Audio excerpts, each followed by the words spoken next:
এই সমাজ কখনোই কল্যাণকর হবে না, কারণ এই সমাজের মধ্যে রয়েছে অথর্ব বিষাক্ত ভাইরাস।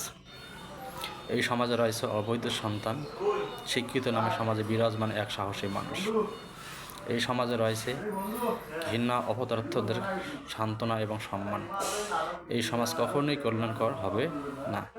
এখানে রয়েছে শিক্ষিত মানুষের মধ্যে বিবেক শক্তিহীন এক নরপশুর মতন আচরণ। এখানে রয়েছে নারী জাতির মধ্যে কলঙ্কিত অথর্ব স্ট্যান্ডার্ড লেভেলে বেশ্যাবৃত্তির নারীদের অবস্থান। এখানে রয়েছে পুরুষদের ভোগের বিষয়বস্তু দাঁড়িয়েছে নারীরা। এই সমাজ কখনোই কল্যাণকর হবে না। যতক্ষণ না পর্যন্ত মানুষ ধর্মীয় অনুশাসন মানে নেই, ধর্মকে ট্রেডিশন হিসেবে ব্যবহার না করে জীবনের গুরুত্বপূর্ণ পাত হিসেবে গ্রহণ করে নেয়নি, ততক্ষণ না পর্যন্ত এই সমাজ কল্যাণকর হবে না। এই সমাজ কখনোই কল্যাণকর হবে না যখন এই শিক্ষাকে কর্মজীবী না করে সুশিক্ষা তৈরি করা হবে না। এই সমাজ কখনোই কল্যাণকর হবে না যতক্ষণ না পর্যন্ত এখানে চরিত্রহীন নারী বসবাস এখান থেকে বিলীন করে দেওয়া হবে না।